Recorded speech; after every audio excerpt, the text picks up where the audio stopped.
On vous souhaite la bienvenue à ericlatour.com. Dans quelques instants, on vous parle d'agriculture qui, malheureusement, est en crise en ce moment. Il y a l'inflation, mais il y a d'autres enjeux également et la Montérégie n'y échappe pas. Mais d'abord, parlons d'hébergement pour les femmes violentées avec ou sans enfants. Là aussi, une situation assez difficile en ce moment dans la région.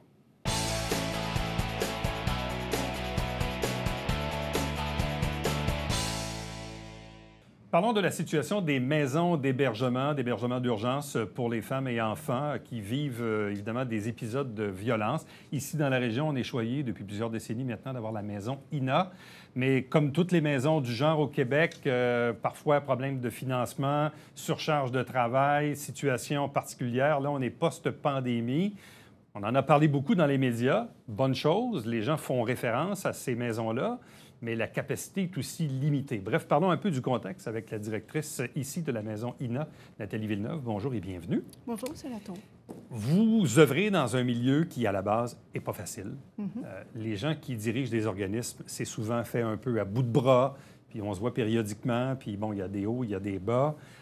C'est drôle parce que pendant la pandémie, on s'est parlé quelques fois, puis vous avez même vécu à la limite une période de calme. Oui, au tout début. Oui. Mais le calme, finalement, a changé avec le temps. Parlez-nous de la situation. Oui.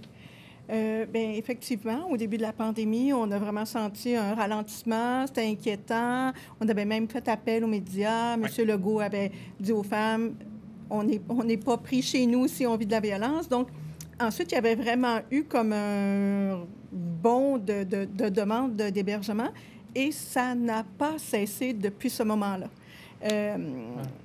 Historiquement, moi, j'y suis depuis 30 ans et vraiment, le téléphone ne dérougit pas, la maison ne dérougit pas. C'est vraiment, il y a une femme qui part, il y a une femme qui arrive. On a rarement des délais où la maison est à moitié pleine ou 3/4 pleine. Donc, Bon, vous faites référence à la pandémie. Rappelons-nous, première vague où les gens étaient séquestrés dans leur maison presque. Là. Oui. La crainte que vous aviez, c'est que là, évidemment, les gens étaient là les deux parce que le télétravail était quasi obligatoire. Oui. Donc, ça a augmenté le temps de présence des couples ensemble, ce qui peut augmenter dans certains cas le risque de violence. Et là, bien, sachant qu'on était un peu confinés à la maison, votre crainte à ce moment-là, c'était de dire qu'il y a peut-être des femmes qui, malheureusement, là, endurent de la violence à la maison puis ne savent pas comment s'en sortir pour nous rejoindre. Oui. Sauf que là, on est post-pandémie, on a parlé beaucoup de violence puis de... Puis on fait la même chose avec le suicide. On dit aux gens, écoutez, quand vous avez une problème, il y a des organismes, le numéro de téléphone existe. Sauf que là, vous êtes un peu comme victime de votre succès. Là. C'est-à-dire, bien, une mauvaise phrase, c'est un mauvais jeu de mots, là, mais vous comprenez ce que je veux dire? C'est-à-dire que là, les gens savent que vous existez. Oui. Puis visiblement, les gens sont plus enclins à faire appel à vos services. En même temps, vous n'avez pas plus de capacité.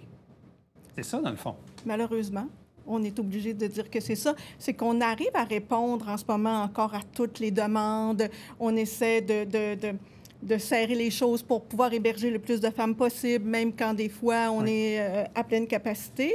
Mais cependant, on ne pourra pas faire ça encore pendant des années. On le sait, au niveau provincial, il y a des démarches, il y a des évaluations qui se font pour dire, bon, bien, comme mettons en Montérégie, est-ce qu'on aurait besoin d'une nouvelle maison d'hébergement pour faire en sorte qu'on dégage d'autres maisons d'hébergement? On sait qu'il y a un problème de maison d'hébergement à Montréal. Bon, mais c'est des choses qui se font à long terme.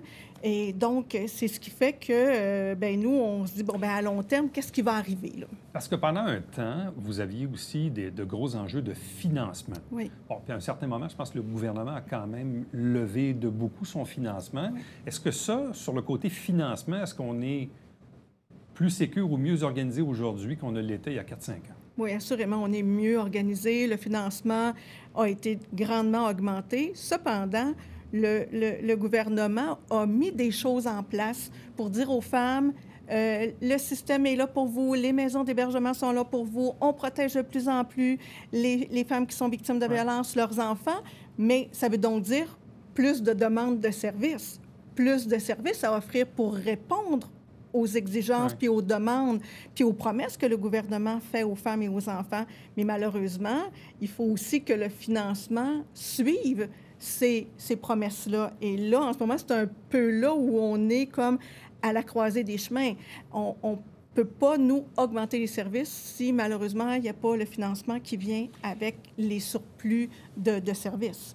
Quand vous comparez votre situation, et prenons une année normale avant la pandémie, 2019. Oui. Si vous comparez 2019 à aujourd'hui, c'est quoi la grosse différence? C'est au niveau du financement ou au niveau des demandes? Les deux. Les deux.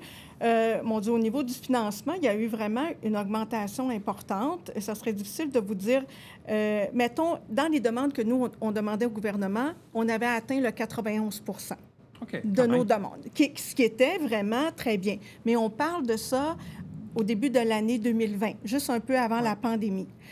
Mais à ce moment-là, on avait une réalité qui était celle qu'on avait en 2020. On avait comme fait un plan pour augmenter graduellement. En lien avec votre capacité de l'époque, là. Exactement. Mais là, on est 3 ans plus tard, une après-pandémie, aussi avec beaucoup plus de sensibilisation, des promesses que le gouvernement a fait.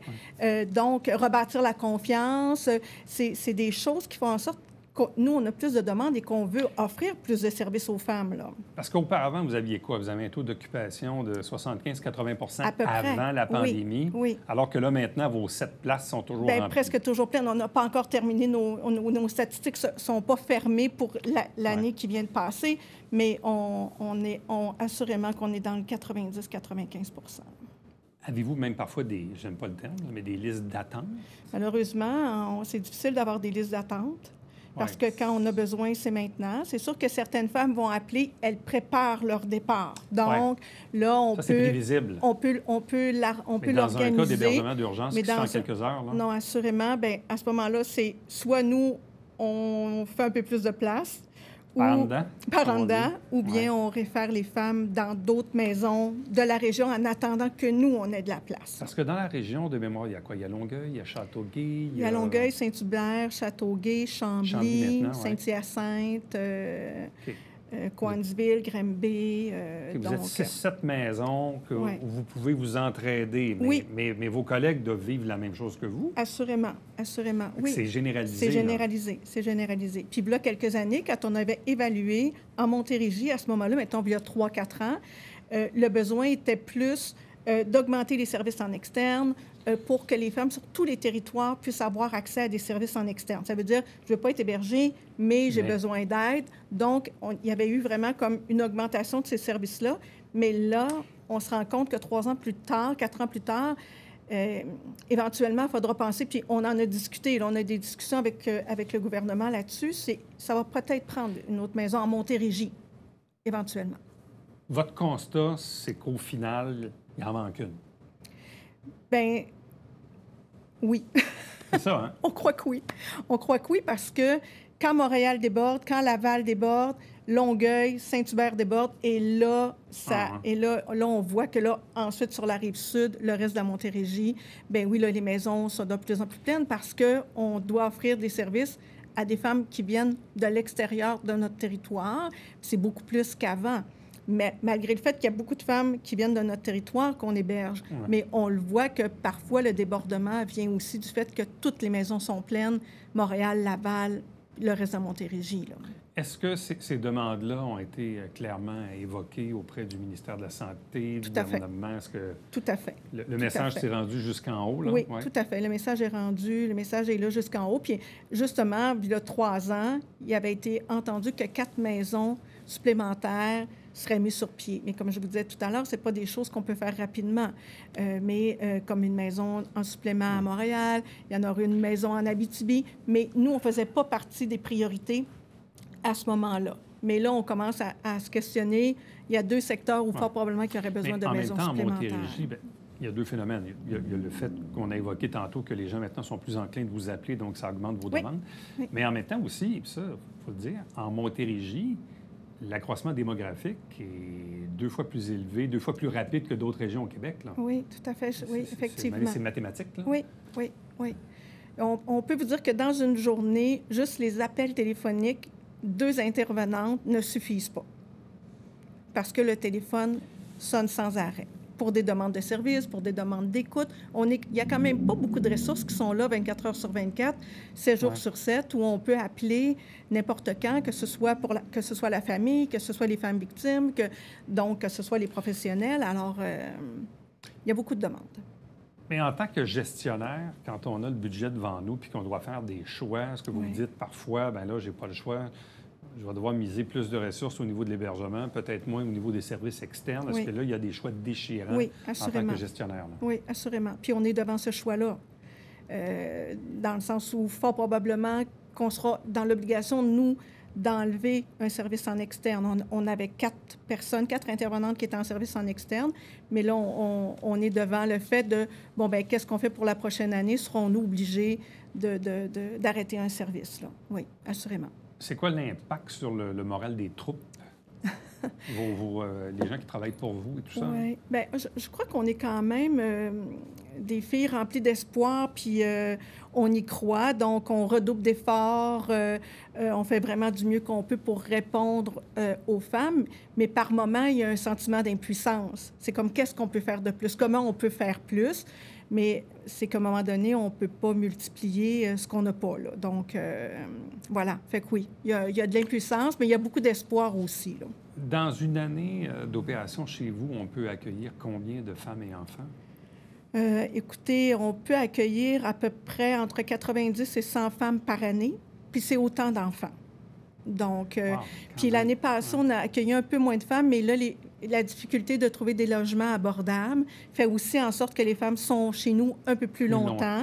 Donc, mettons, l'année passée, je pense qu'on avait accueilli autour de 80 femmes. La durée de séjour était plus longue. Est un petit peu plus longue. Alors, ça aussi, ça a un impact sur le fait que les maisons sont pleines plus longtemps, que c'est plus difficile parce que les femmes ont plus de difficultés aussi à trouver des endroits où c'est potable et où c'est abordable, là. Donc, ça aussi, c'est un défi là, pour les femmes, là. Mais je reviens à ce que vous disiez au début. Là. Vous êtes là, dans cet univers-là depuis 30 ans. Oui. Vous n'avez jamais vu une situation pareille, là maintenant. Là. Non. Non, c'est sûr qu'il y a pour nous, il y a un côté qui est comme une bonne chose parce qu'on se dit, bien, toute la sensibilisation, tout ce qu'on dit aux gens, c'est entendu, donc ça, c'est une bonne chose. Mais il faut être capable de répondre à cette demande-là. Oui, mais tu sais, je fais un parallèle. On regarde dans le milieu de la justice, les gens qui sont victimes d'agression sexuelle. On le sait, à chaque fois qu'une victime sort sur la place publique, c'était le cas de Nathalie Simard. Ça va probablement être le cas avec Catherine Fournier, la mairesse de Longueuil, qui s'est dévoilée aujourd'hui, où là, les gens vont se dire « Ah, c'est peut-être le coup de pouce qui te manquait pour aller voir la police puis déposer une plainte. » Bien, sauf qu'il va y avoir plus de plaintes à la police, plus de plaintes qui vont atterrir sur le bureau du DPCP. Mais ultimement, on le sait, les cours sont débordés, il y a des délais de justice, etc. Donc, c'est bien la sensibilisation, mais il faut à l'autre bout Exactement. Que les services soient en mesure de répondre. Là. Oui. Quand on dit aux victimes, nous allons faire les choses autrement, vous ne serez pas laissés pour compte, on sera là pour vous, bien, il faut aussi s'assurer que dans le système de justice, dans les maisons d'hébergement, dans les services sociaux, on ait le personnel pour répondre à ces demandes-là. Mais même dans votre cas, vous, si demain matin, vous dites, vous avez un cadeau du ciel, puis vous êtes capable d'augmenter 1, 2 ou 3 places, auriez-vous la capacité physique dans la maison actuelle de faire ça? Non, là, non, ça voudrait dire une nouvelle maison. Exact. Oui, ça voudrait dire une nouvelle maison. Oui. Et ça, c'est pas dans les plans. non, je comprends, mais c'est ça. C'est pour ça qu'au final, ce que vous dites, c'est que ça serait peut-être mieux d'avoir juste une nouvelle maison tout court en Montérégie. Oui. Puis en même temps, demain matin, on dirait à Saint-Jean, il faudra augmenter. Je veux dire, on n'est pas fermé, mais ça fait pas du tout partie des plans. Bon, vous êtes principalement financé par le ministère de la Santé. Oui, tout à fait. Vous avez aussi de l'aide localement. Est-ce que les gens vous supportent correctement? Avez-vous besoin d'aide en ce moment? Bien, en fait, c'est que les gens durant toute l'année, pense très souvent à la maison INA. Je le dis souvent en entrevue, je le dis souvent partout où je vais. À Saint-Jean, les gens sont particulièrement généreux. Les gens pensent facilement à nous.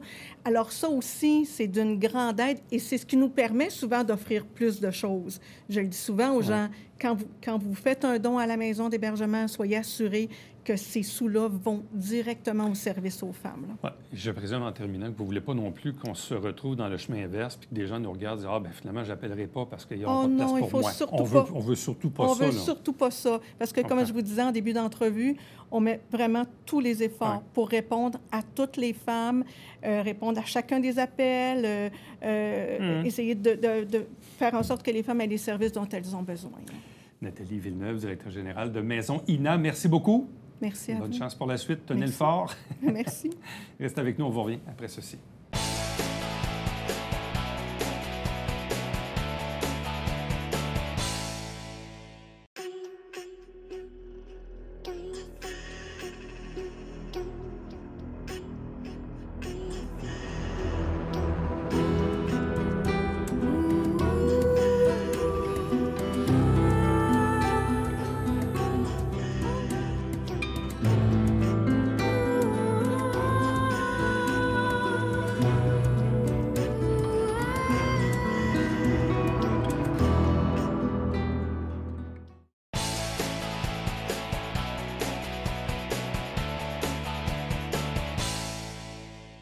Parlons d'agriculture, parlons d'économie, parlons d'inflation, de pénurie de main-d'œuvre, bref, de contexte pas toujours facile.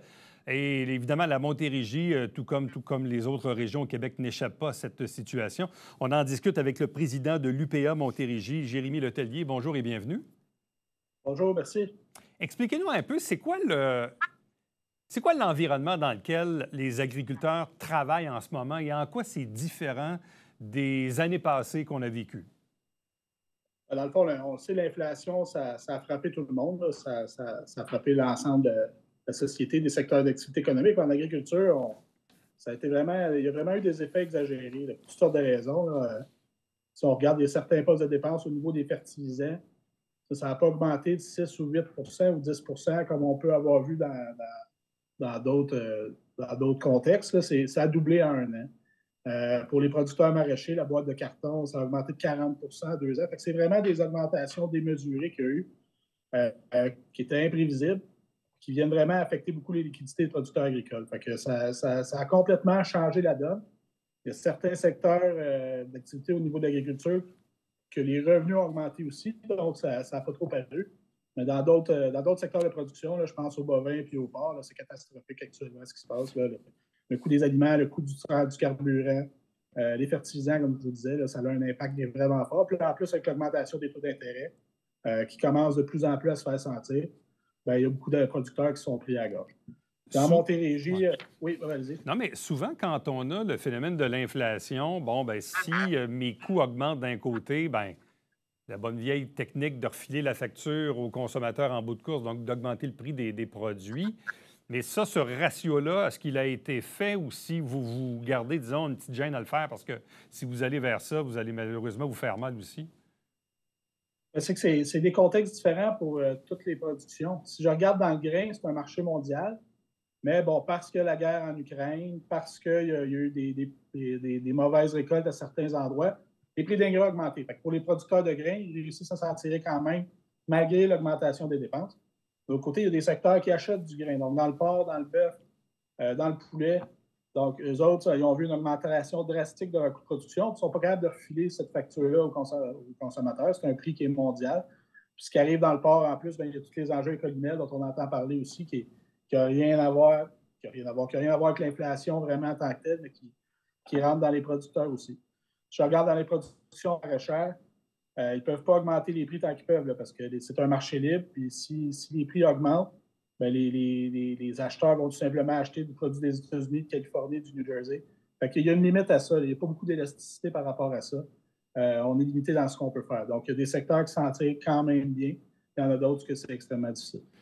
Est-ce que vous êtes à même d'évaluer l'augmentation totale des frais fixes que vous subissez dans les différents secteurs de l'agriculture? Bien, oui, on a des chiffres par rapport à ça. Là. Moi, si je regarde, par exemple, dans mon secteur de production, ma plus grosse facture, c'est ma facture de fertilisant. C'est ma dépense qui coûte le plus cher. Puis, comme je vous disais, ça a doublé. Là. Fait que c'est pas facile à gérer, c'est pas facile à prévoir non plus. À tout et partout, c'est quoi l'augmentation de mes dépenses sur un an? Ouais. C'est difficile à mesurer, mais mes carburants ont augmenté de 110 Je veux dire, bon, c'est pas juste les agriculteurs, là, tout le monde a vu son gaz augmenter, mais le diesel rouge, qu'on appelle le diesel pour agricole, a vraiment augmenté de façon plus importante que les autres carburants. Fait que c'est assez spécial comme contexte. Est-ce que vous recevez de ce que j'appelle, moi, des appels à l'aide, là, des gens qui, évidemment, se tournent vers l'UPA pour dire, écoutez, voici notre situation, on n'est plus capable, on est, comme on dit, on est à côté de partout, même au niveau des banques, au niveau des subventions, bref, on envisage une fermeture, une faillite, bref. Est-ce que vous avez ce genre d'appel à l'aide qui rentre à l'UPA?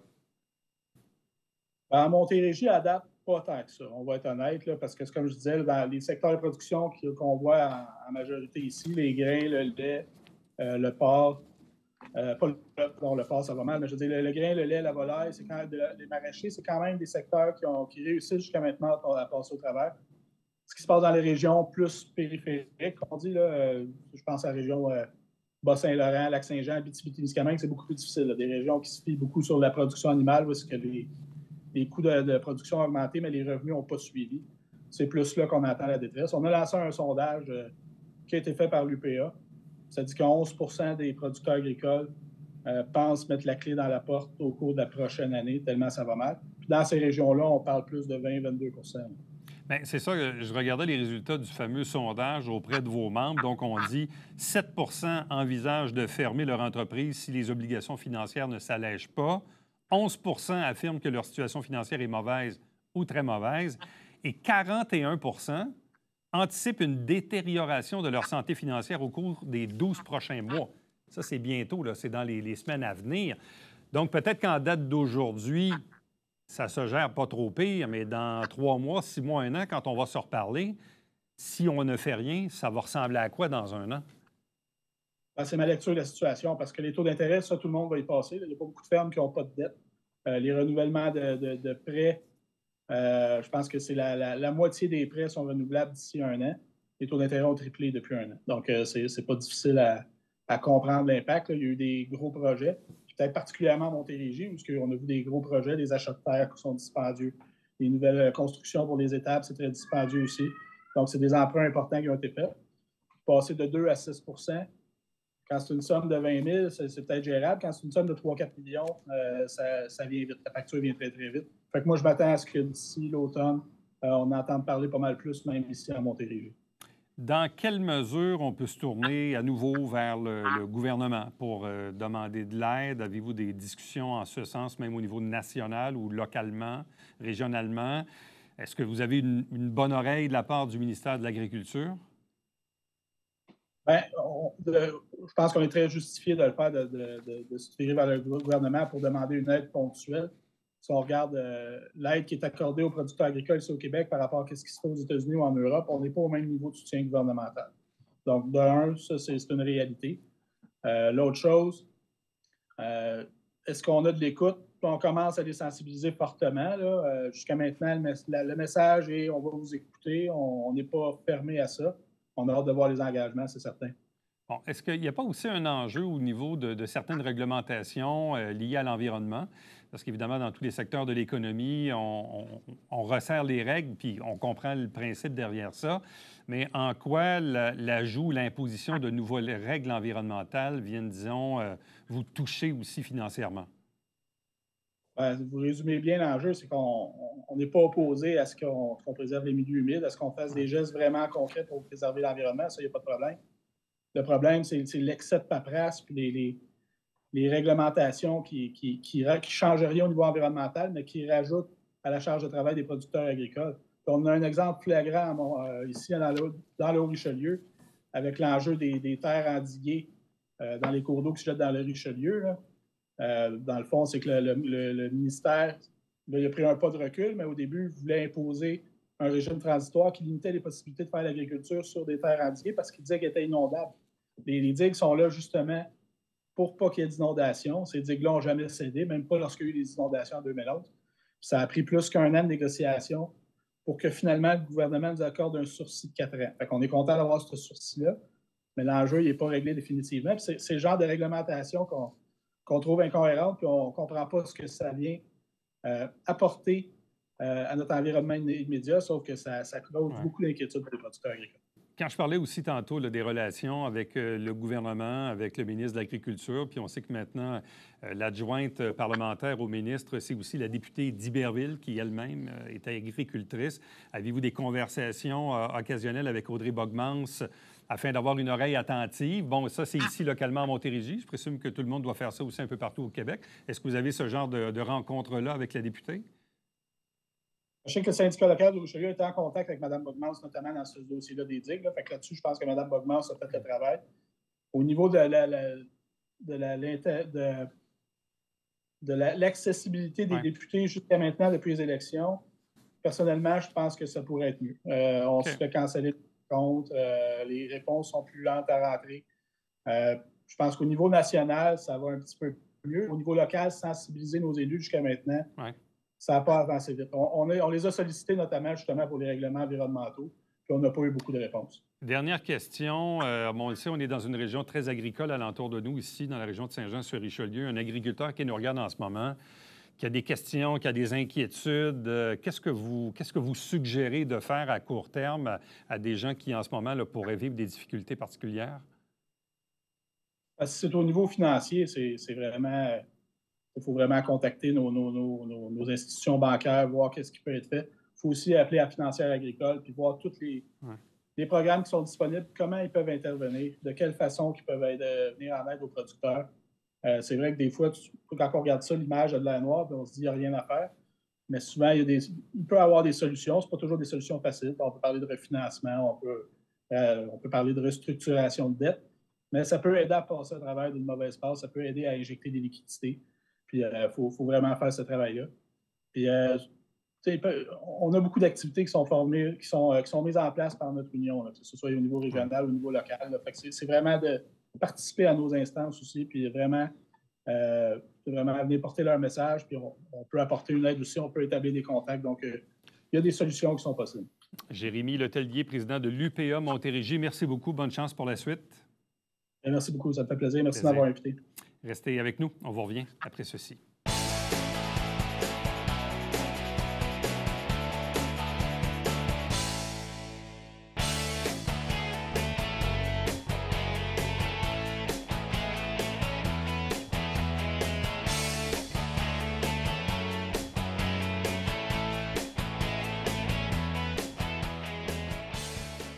Amateurs de golf, amateurs de tournois de golf, c'est la 21e classique au profit de la Fondation du Cégep de Saint-Jean-sur-Richelieu. Cette année, c'est jeudi le 8 juin et cette année, c'est aussi au Club de golf de la Vallée des Forts. Si vous avez de l'intérêt, achetez vos billets sur le site de la Fondation. À demain. Bye bye.